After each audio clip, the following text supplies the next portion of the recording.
Hey everybody, Livingston here. Today we're jumping into another fun-filled episode of the Twilight Zone. This time it's Season 3, Episode 14, 5 Characters in Search of an Exit. Came out December 22nd, 1961, and it's another episode I haven't seen before. But before we get started, let's jump into your comments to last week's episode, Once Upon a Time. Bruce Dillinger 9448 says, such a fun episode. It really was a fun episode. One of the most lighthearted episodes I've seen in the Twilight Zone so far. And we're about midway, so when it comes to lightheartedness, there's maybe 4 or 5 episodes that are fairly lighthearted in comparison. So all the rest of them that seems to be dark or desolate or just kind of leaves you feeling like you need to go watch something happy. But so it's a good thing that this episode actually was pretty happy in general. Michael Alexis Stalling poses a new twist to the age-old question, if you could go to another time period in time and for only 30 minutes, where would you want to visit back in time into the future? That is a very interesting question. I don't know what I would choose, whether I would go back in time or towards the future. I would really like to see the evolution of humankind at some point, whether we destroy ourselves or if we actually advance and become maybe something that you see in Star Trek. I'm not sure, but I would also like to go back in time and see something like what happened 12,500 years ago when there was possibly a other civilization that was very advanced, supposedly, where the people built the pyramids, and there were some things that just need some questions answered that we probably will never get the answers to unless we did have a time machine. Just makes you wonder. Mr. Rizzo 1961 says, you mentioned the character actor Jesse White, but failed to mention Stanley Adams. Another great character actor, the scientist. He played Cyrano Jones from the episode The Trouble with the Tribbles, the original Star Trek series. I know that episode. I actually have seen that episode. And played Juan on the movie Lilies of the Field, Easter movie. He committed suicide in the 1970s due to a long-time back injury that he could never get relief from. R.I.P. Stanley Adams. Well, I'm sorry that I didn't mention Stanley Adams, but thank you very much for commenting and letting me know some of his history when it comes to his acting, as well as his own demise. And it's sad that somebody had to take their life because he couldn't get through the pain of what he was dealing with on a daily basis. And I totally get why people do it in those circumstances when the pain's just too unbearable to live. I think I would do everything I could not to do that, but, I've never really been stuck in that situation for a lifelong injury that would be debilitating, so luckily, knock on wood, that never does happen, but thank you for letting me know, Mr. Rizzo. Ben Rositas 8068 says, just as It's a Good Life was the most serious and terrifying of the Twilight Zone episodes, this one is the exact opposite and is easily the most lighthearted and fun. Gotta love Buster Keaton. For sure, definitely a very lighthearted episode, and Buster Keaton was actually a joy to watch. It was kind of cool to see the guy still doing the same thing, was able to do a lot of the things he did when he was a lot younger in the silent film era. So it was cool to see that, and a little tip to some of our film history. Jonathan Stein says, on the one hand, this isn't a great Twilight Zone episode, but on the other hand, it's hilarious, so I'll give it that. It definitely made me laugh a few times. It was fun to see Buster Keaton back in that role that made him popular back in the 1920s, and it was cool to kind of bring that back for younger audiences in the 1960s that kind of kept him alive in some ways and kept him on the spotlight in terms of people knowing who he was.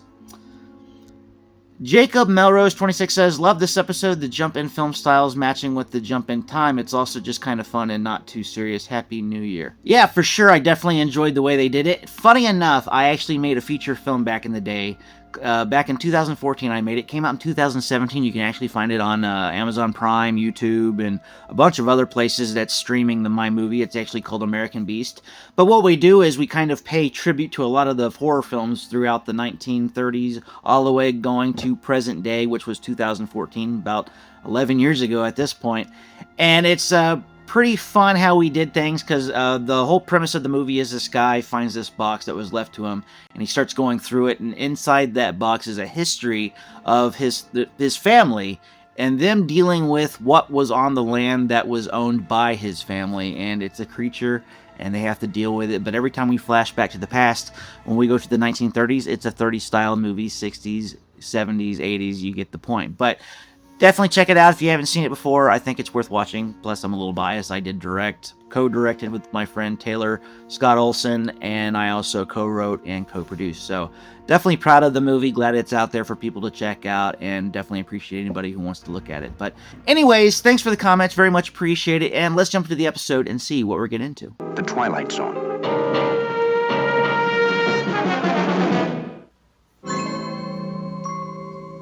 I don't think we're getting happy this week.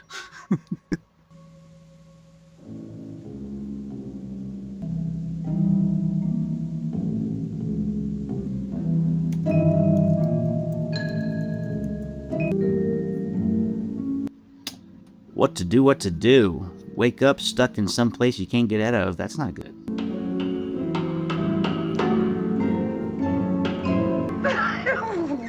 Hello? The clown. Get the troops out of the hot sun. Ta-ra-ra-bum-de-ay. Your orders, Colonel. I'm a major. Don't fret. Advancement comes quickly. Tomorrow, a brigadier. This guy's off his rocker. That's not bad. A couple of very unimportant items seem to have eluded me, like who I am. Who are you? What are you doing here? Yeah, I'd like to know. Yeah, there must be a circus. A clown, a circus, an officer, a war. That's logic, isn't it? But it doesn't figure at all. Why not? Because there is no circus, just like the rest of us. The rest of us? How many of us are there? I'm guessing 5. It's in the title.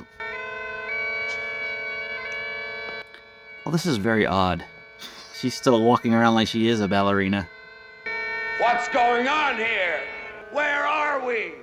What are we? I feel like they're inside. Maybe they're a kid's toy. I'm just guessing here because it's a ballerina, it's a clown, got a music maker, Scottish bagpiper, an army person. Question with no answer, Major. Or nameless things with no memory. No knowledge of what went before. She calls herself a thing, so I'm guessing a toy. No knowledge of what will be. I say that because it's like they're inside of a cylinder, like a can or something a kid would put things in and kind of keep it. I don't know. It's a very good question. That's the best question of all. But nobody knows the answer.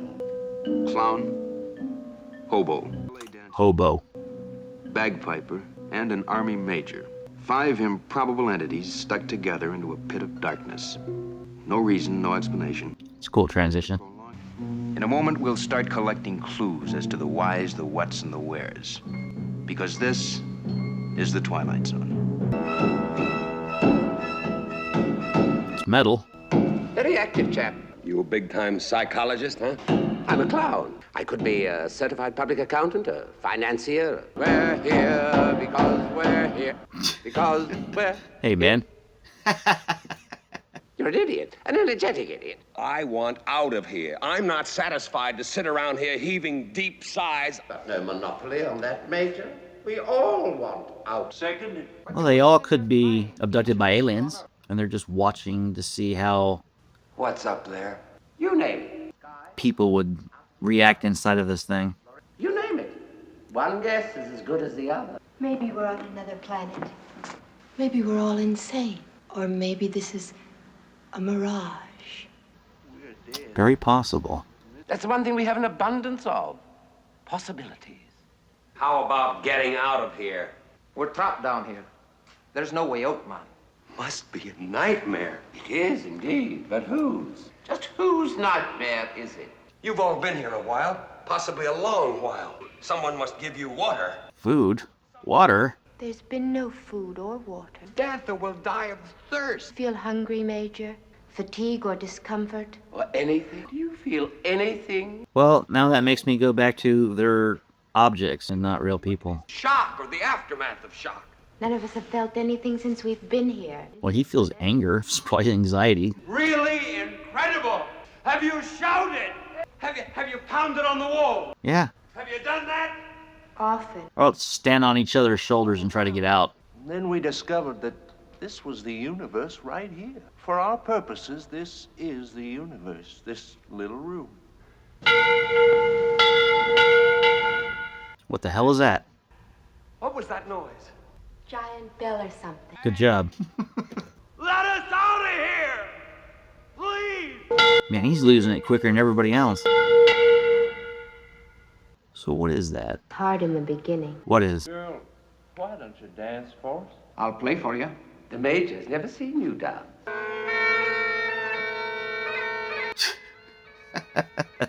It's interesting. You got 5 characters inside this small area. You gotta make a story interesting for 25 minutes, all inside one room. I think it's pretty good when they can actually pull it off. Through the wall. Did you ever think of that? Highly imaginative, incredibly inventive. But With what? With our fingernails? With this! With this! a sword. Oh, it's pretty tough. Quite. Did you have a gun with you? After a while, it'll be a lot easier. What's a while? Perhaps there are a lot of dungeons like this. Maybe we've just never heard of them before. We must have names. We're people. There must be others who care about us. Somewhere, we have a life that has been cut away from us. We've got to get it back. Each one of us. We'll dig a tunnel.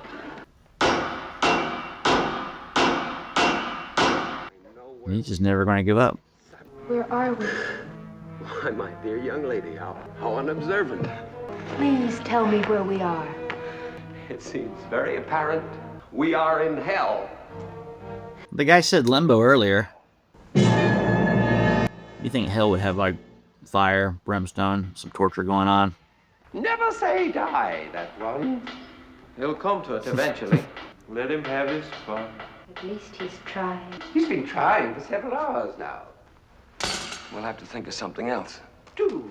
Perhaps we could pretend that we're acrobat. And over the top. That's not a bad idea. Becoming a little ridiculous. Why not? But we are nonetheless governed by human frailty, not the least of which is gravity. Gravity. Well, I see what she's getting at. Don't any of you see it? Stand on each other's shoulders. Standing on each Yes. other's shoulders. There you go. Isn't that the way they do it in circuses? I'll ask him when he comes in. That though I may wear the costume of a clown, I have no recollection whatsoever of having been... How tall is this thing? And a drop from 20 feet up down to this hard floor, that is a sensation I would as lief do without. Chance. Begging your pardon, ma'am, but no thank you. It is a chance. Now, come on. Who's to say we wouldn't reach it? That's the point. We would be exerting ourselves for nothing. Come on, let's try it. Come on, clown. And what else you gonna do? Things were far more simple before you arrived. However, I go with the majority. All right. Okay, let's see the girl. I bet they're laying down, and they're just making it look like. Can you see the top? Is there a ledge or anything? Take your time. You can make it. Okay. Almost there. One more to go. Ooh. Yeah, she's like crawling on him. She's not really crawling going up. Can she reach it? It's right there. I tell the guy with the bagpipes to use your hands and push her up. Reach it. It's just a little above me. Stretch a little. All of us. Try. You've got to try. No! I have a feeling that bell was important. Maybe they're in school. How's your leg? I think I strained it. How much farther? I could almost feel it. A rope around the haft of the sword, fling it over the ledge, and let it hook on the edge. He's right, we have no rope. Come on, it's a chance. Here. Yeah, he's got a jacket. Yeah, what the heck? That's a rope. Yards, excellent material. This time we make it. A rope around the haft of the sword, fling it over the edge, and let it hook right on the lip. I'm up and away. That makes sense. Somehow I'll get you out of here. But none of us gets out until one of us gets out.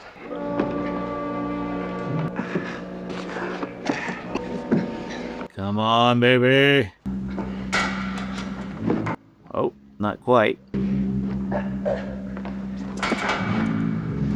Oh, did it happen? Nope. Come on, three's a charm. It happened. Yes. Come on, baby. And we're there. What is it? Well, what's that? Major, where are we? What the hell? Brave man. Not a very bright one. He may be back, but it won't be to get us. He may have been right at that. This may be hell. And he's a doll. I found this in the snow. Someone must have dropped. Oh. Christmas doll drive. Drop that in the barrel over there, will you? You don't have very many, do you? Oh, dear, no, not nearly enough. But it's early, and we've only just started. More people to come. I knew it was something along those lines. I just had a feeling, based on everybody who was inside there. A clown, a tramp, a bagpipe player, a ballet dancer, and a major. Tonight's cast of players and the odd stage, known as the Twilight Zone. Well, I definitely didn't see exactly where they were going to be at for the ending. I had a feeling that they were toys, but I didn't realize it was a toy drive is where they were at. And, you know, they kind of kept you guessing, make you wondering a little bit, what are they? But, you know, they kind of dropped little hints here and there saying that they are things. The ballerina said that. And they also talk about how they can't feel. There's no heat, there's no cold, there's no feelings, other than the major was going around kind of upset and very anxious about everything that was happening. It would have been interesting to see like more people being dropped in, and they could definitely continue on with the story. And maybe they did, like in 1995 when they did Toy Story, and how they have Woody and Buzz and all the rest of the toys, and maybe that's where they got some of the ideas from the Twilight Zone episode, this one particularly. And it's interesting to see, you know, how toys would feel if they were stuck inside. Like, you know, I have toys out back that have been in a basement or in an attic and have been jumping around from place to place wherever I go, and have been wrapped up for like 20 years, so I bet they are very unhappy with me.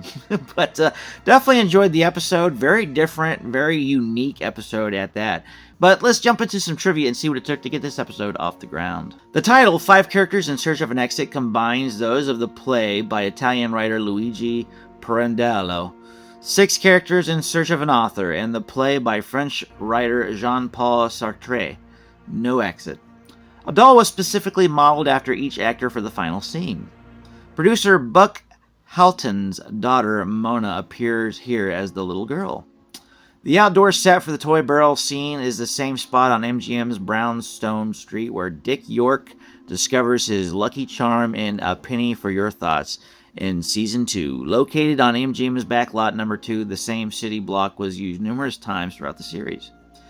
It is often viewed as rejection of absurdist philosophy, with the characters initially ignorant to where they are in the world and seem to be existing without meaning. But in the end, they do have a purpose: love. Susan Harrison is the one who played the ballerina. She's most popular for Sweet Smell of Success, which is a 1957 movie, Key Witness 1960, and The Light That Failed 1961. The last thing that she's actually done was in 1963 when she was in a TV series called Breaking Point, played in 1 episode. William Wyndham played the Major. He played the President in Escape from the Planet of the Apes. Uncle Buck, he played Mr. Hatfield. He was the voice. And To Kill a Mockingbird, he played Mr. Gilmer. And True Crime, 1999 Clint Eastwood movie. Pretty good movie as well. Yeah, he had a pretty decent career and looked like he did a lot of stuff up until 2006, where he was Grandpa Winkle in a short film called Just. The clown is played by Murray Matheson. He was in Twilight Zone, the movie. He played in Kick the Can as Mr. Aggie. He was Benedict. He was also in One Step Beyond, a TV series, and Battlestar Galactica, the 1978 to 1979 television series that came out back in the day. His last known credit is 1983's Newhart. He also passed away in 1985. The Hobo was played by Kelton Garwood, and his biggest credits are Big Daddy, 1969 Gunsmoke television series, played in 12 episodes, and he was also in The Magical World of Disney in 1970 through 1972. His last movie that he was in was in 1988's Return to Snowy River, which I enjoyed. If you haven't seen The Man from Snowy River, which is the first film in that series, it's a really great Western based in Australia, so definitely check that out if you haven't And the bagpiper, his most memorable thing he's ever been in is actually The Twilight Zone. His last television show that he was in was called Channing in 1963, 2 years after this particular episode. Anyways, with all that being said, don't forget to like, share, and subscribe to continue on this voyage to episode 156 of The Twilight Zone. Until next time, see you later.